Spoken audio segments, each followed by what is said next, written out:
আমার আজকে রান্না হলো মোরলা মাছের ঝাল চচ্চড়ি। খুবই সিম্পল একটা ঘরোয়া রান্না। আমাদের সকলেরই ছোট মাছ খেতে খুবই ভালো লাগে, আর সেটা যদি হয় গরম ভাতের সাথে তাহলে তো খাওয়াটা দারুণ জমে যায়। তাহলে চলুন আর কথা না বাড়িয়ে দেখে নেওয়া যাক আমার আজকের রেসিপি মোরলা মাছের ঝাল চচ্চড়ি।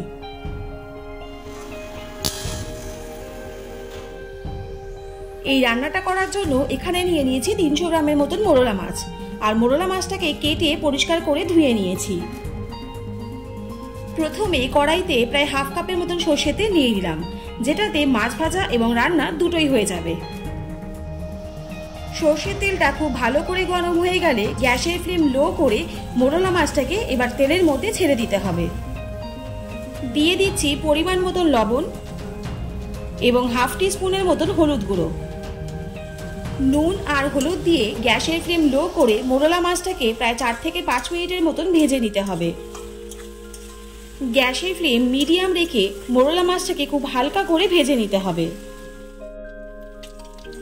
দেখুন মোরলা মাছের একটা সাইড খুব ভালো করে ভাজা হয়ে গেছে। এবার আমি খুব হালকা হাতে মাছের উল্টো দিকটাও ভেজে নেব।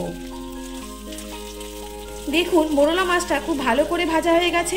এবার আমি কড়াই থেকে মোরলা মাছটাকে নামিয়ে নেব।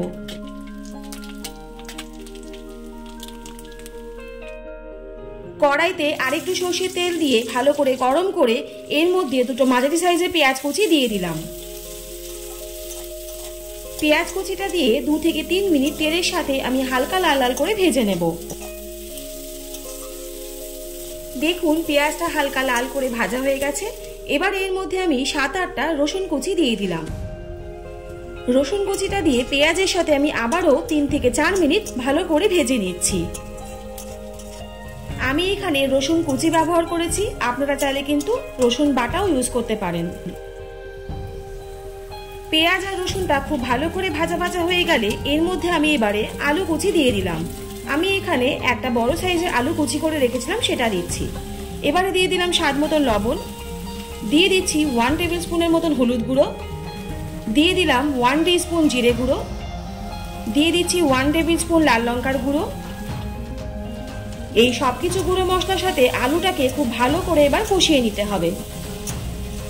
আমি এখানে মশলা কষানোর সময় আলু দিচ্ছি, আপনারা চাইলে কিন্তু আলু আগে থেকে ভেজেও রান্না করতে পারেন। এবারে আমি এর মধ্যে সামান্য একটু জল অ্যাড করলাম যাতে মশলাটা পুড়ে না যায়। সামান্য একটু জল অ্যাড করে আলুটাকে আমি 3 থেকে 4 মিনিট রান্না হতে দেব, যাতে আলুটা খুব ভালো করে সেদ্ধ হয়ে যায়। জলটা হালকা শুকিয়ে এলে আর আলুটাও সেদ্ধ হয়ে এলে এবারে আমি এর মধ্যে টমেটো কুচি দিয়ে দিলাম, আর দিয়ে দিচ্ছি 4-5টা কাঁচা লঙ্কা চেরা। আবারও সবকিছু খুব ভালো করে মিশিয়ে আলুটাকে আমি মশলার সাথে আর টমেটোর সাথে প্রায় 3 থেকে 4 মিনিট খুব ভালো করে কষিয়ে নেব। দেখুন মশলাটা খুব ভালো করে কষানো হয়ে গেছে, আলুটাও কিন্তু ভাজা ভাজা হয়ে গেছে। এবার আমি এর মধ্যে প্রায় 2 কাপের মতন জল অ্যাড করছি। জলটা অবশ্যই আপনাদের পরিমাণ মতন দিয়ে দেবেন।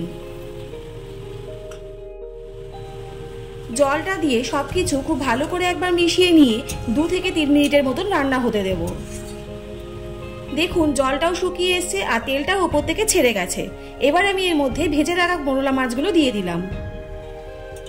মোরলা মাছটাকে মশলার সাথে বা আলুর সাথে হালকা হাতে খুব ভালো করে মিশিয়ে নিতে হবে। সবকিছু খুব ভালো করে মেশানো হয়ে গেলে গ্যাসের ফ্লেম লো টু মিডিয়াম রেখে প্রায় 3 থেকে 4 মিনিটের মতন রান্না হতে দেব। 3 থেকে 4 মিনিট পরে দেখুন আমাদের আজকের রেসিপি মোরলা মাছের ঝাল চচ্চড়ি কিন্তু একদম রেডি। শুধুমাত্র গরম গরম ভাতের পরিবেশনের অপেক্ষা।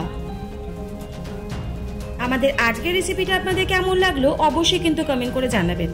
আর যদি ভালো লাগে তাহলে চ্যানেলটা please like, share and subscribe করতে ভুলবেন না। আর পাশে থাকা বেল আইকনটা অবশ্যই প্রেস করে দেবেন, যাতে এরকম নিত্য নতুন রেসিপি আপনাদের কাছে সবার প্রথম চলে যায়। সবাই সুস্থ থাকুন, ভালো থাকুন। অনেক ধন্যবাদ পাশে থাকার জন্য। দেখা হচ্ছে নেক্সট কোনো এপিসোডে। ততক্ষণের জন্য টাটা।